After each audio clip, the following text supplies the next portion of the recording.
ఏమిటో ఆ భగవంతుడి మాయ, దౌర్భాగ్యుల్ని దుష్టుల్ని వదిలేస్తాడు. ఇదిగో వీళ్ళ నాన్నలాంటి దైవభక్తుని పట్టుకుపోతాడు.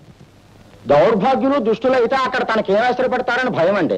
భక్తుడైతే దగ్గర కూర్చుని పూజిస్తాడని పట్టుకుపోయి, పంతులు అయ్యా నువ్వు నోరు మూసుకోపోతే ఆ దేవుడు నిన్ను పట్టుకుపోతాడు. వరుస క్రమంలో నాకంటే పెద్దలు ఇంకా ఉన్నారండి.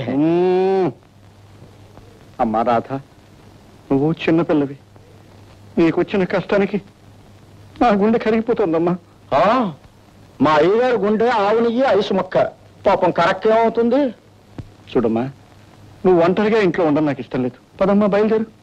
ఎక్కడికైనా అడుగమ్మా. ఎక్కడికండి? ఇంకెక్కడికమ్మా, మా ఇంటికి. ఆచార్య గారు నాకు బాగా కావలసిన వాళ్ళు, హితులు. ఆ విధంగా నువ్వు కూడా నాకు కావాల్సిందనివే. మాతో పాటు మా ఇంట్లోనే ఉంది. బయలుదేరమ్మా. మీ అభిమానానికి నా కృతజ్ఞతలు. నేను రానండి. అదేంటమ్మా లంకంత కొంపలు, ఒంటరిదాన్ని ఎలా ఉంటావు? నేను ఒంటరిదాన్ని కాదండి, ప్రకాష్ నాకు జీవితాంతం తోడుగా ఉంటాడు. అవునండి, మేమిద్దరం పెళ్లి చేసుకోవాలనుకుంటున్నాం. ఏమిటమ్మా రాధా, నిజంగానే? అవునండి, ఈ పెళ్లికి మా నాన్నగారు కూడా అంగీకరించారు. కానీ ఇప్పుడు అయితే అడ్డే ఉంది. నీ నాన్నగారు లేకపోయినా నేనున్నాను. ఎందుకని అడుగు. మీ ఇద్దరి పెళ్లి దగ్గరుండి దివ్యంగా జరిపిస్తాను. రేపే ముహూర్తాలు పెట్టిస్తాను. నాగరాజన్న, నాకు పెళ్లి జరగబోతుంది. నన్ను దీవించేందుకు అమ్మ లేదు, నాన్న లేడు, అన్నయ్య లేడు. నువ్వు ఆ అమ్మవారి నా పెళ్లికి పెద్దలు. అందుకే తప్పకుండా నా పెళ్లికి రావాలి. వస్తావు కదూ?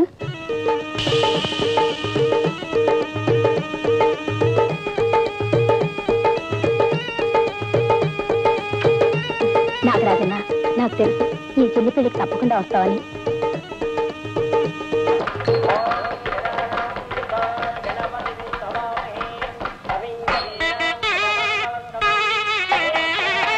గుడ్ మార్నింగ్ జనార్దన్ గారు. రావయా హెడ్.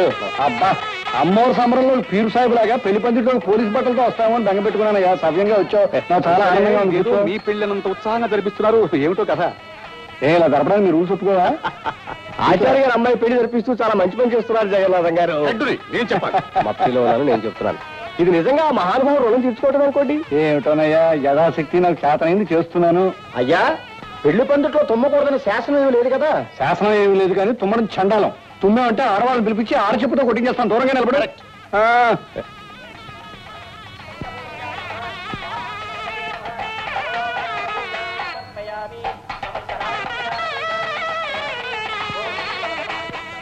ఏంటి అలా దిక్కు చూస్తున్నావు? పెళ్లి కొడుకు పక్కనే ఉన్నాడుగా. అది కాదండి, మా నాగరాజన్ ఇంకా రాలేదు.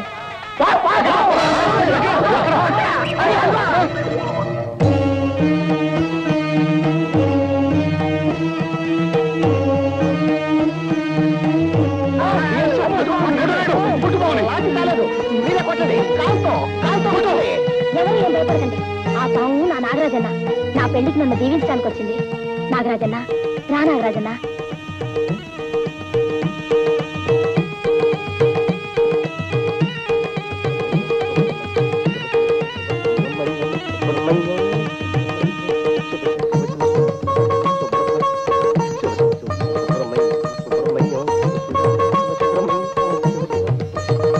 పెళ్లి కూర్చో నాగరాజన్న.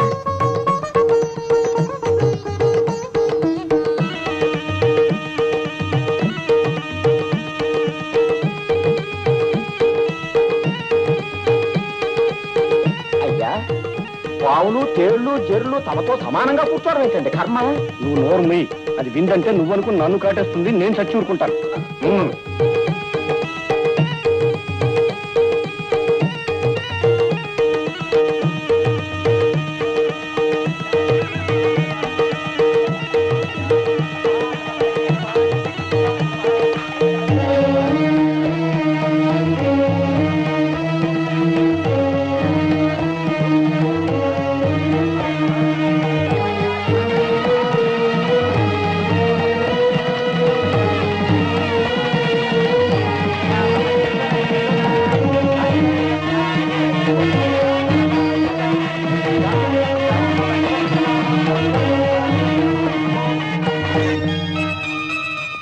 మాలతి గారు, అమ్మ అక్క ఏ దిక్కు లేని నాకు అన్నీ మీరే చూస్తున్నారు.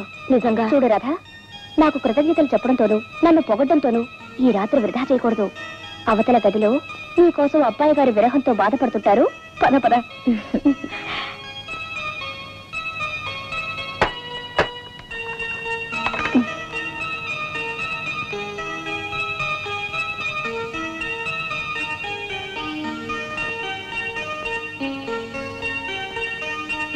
ఏమండి శ్రీవారు, ముసుగుదాన్ని పడుకోవడానికా నన్ను పెళ్లి చేసుకున్నది?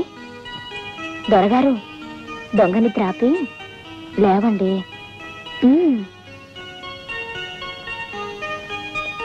లేవండి, నీకే చెప్పేది.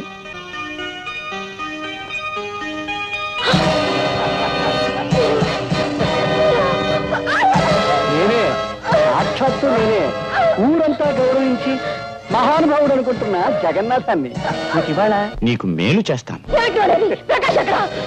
పెద్దల మాట గౌరవించే బుద్ధిమంతుడు కదా, తప్పనిసరి పని ఉందని చెప్పాను.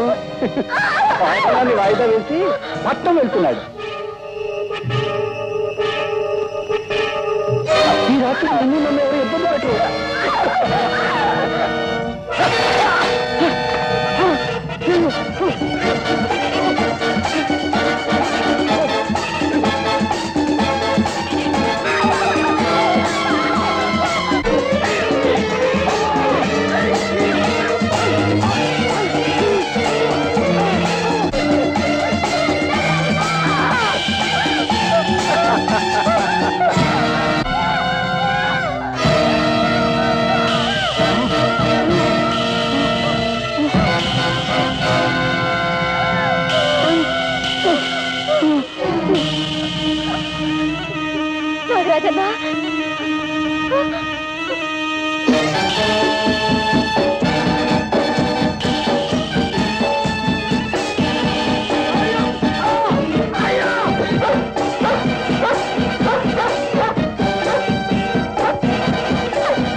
నాగరాజన్న, సమయానికి వచ్చి రక్షించావు.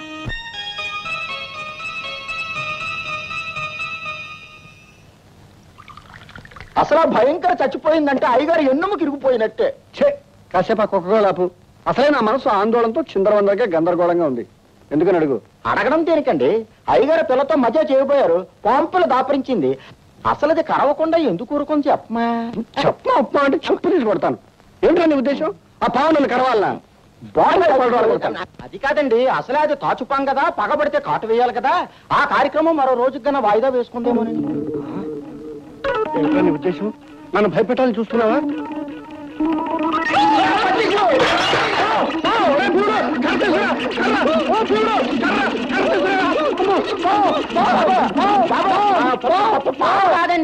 వచ్చేది అయ్యగారు కర్ర తెచ్చానండి. ఆ కర్ర తీసుకొని పంతులు గారి బుర్ర మీద ఒకటే దరిద్రం వదిలిపోతుంది.